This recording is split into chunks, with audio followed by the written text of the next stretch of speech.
factorial function. Alright, so now here's how this comes into use. If I have a term like x over, say, x to the 4th, I can tell you guys definitively that this will converge if it's, that thing. Which we're going to call it. Okay. What's that number? Say number. Yeah, of course it's going to converge. I'm not going to do the ratio test for that.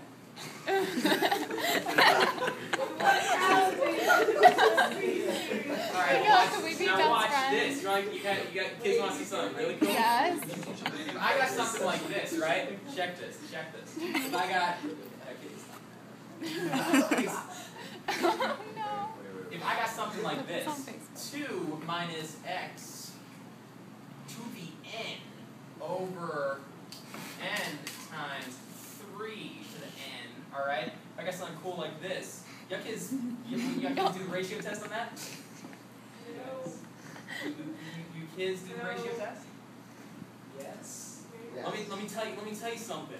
Y'all ratio test kids, if you're doing this on a multiple choice test, the test takers, they come up to you with the back of their hands and they're like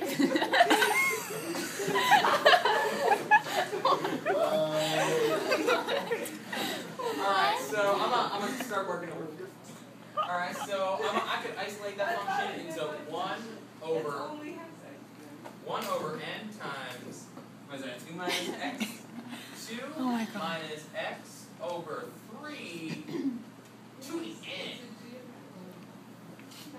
Alright? Now the cool part of this is I can tell ya kids, alright? I can tell ya that in this series, if this term right here, ain't less than 1, then you got a problem. You got a problem worse than when I flush whites out of toilet.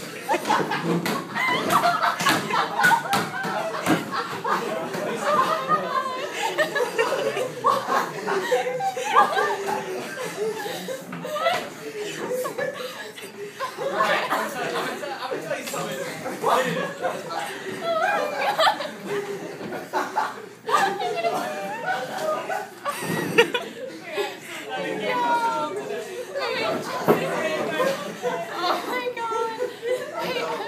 Alright, so I'm gonna tell you why you had a problem, alright? Because when this term squares 1, your series is going to infinity. You have a useless Taylor series. Your Taylor series is more useless than I am. Poor guy. Miguel, you're my new favorite person.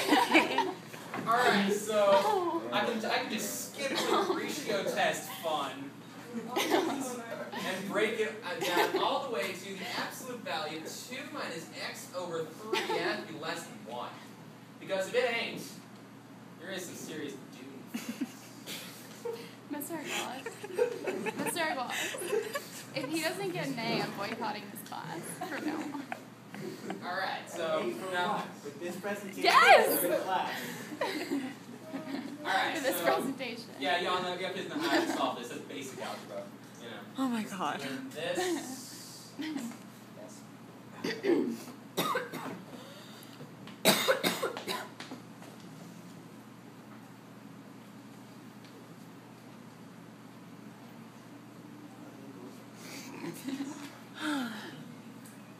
Y'all kids can read this.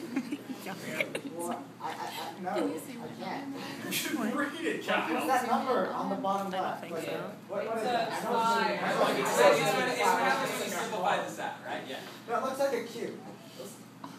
This is cute. It's a 5. It's 5. It's just a... Alright, and then I flip the term, I flip the thingies and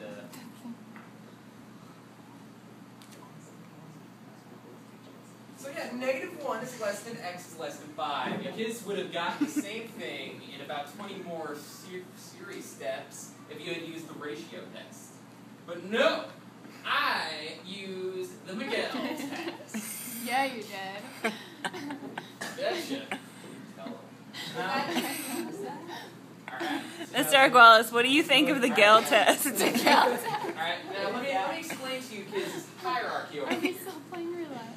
I will explain to you kids this hierarchy. See, if I got something like x to the n, make it like 20n over. Oh my god. Is you maybe the camera? Alright, n factorial. Factorial. Say the exponent. Exponential. Alright? See, the key to this thing is that we can use our hierarchy. Now, since this thing is going to infinity, limit. See, this thing right here is going to infinity. Alright? Now, x to the 20n or n factorial, according to the hierarchy of speediness, n factorial is faster. Y'all kids want to know why? Why? Why? Because every time that n here goes ahead and increases itself, x to the 20, alright? Just gets another x to the 20. Every time that the n at the bottom goes and increases itself, it gets a bigger n than before. Alright? It's like Godzilla attacks Manhattan. He only gets bigger. Alright? So, alright, so that's 1 times 2 Give the circle times his 3 face right. times 4. What? I've gotten him a few See, times. the key is that since these terms may be big, these terms are staying the same. They're just keep multiplying themselves. These terms, every time they get bigger, they multiply themselves by something even bigger. So it doesn't matter how big the exponential function is or how small the factorial function is. Since you're going to infinity, the factorial function will always overtake the exponential function because the individual terms themselves are getting bigger, alright? So it's like when I inflate a balloon, right? Yeah? And balloons are bigger than rocks, alright? That's a good place to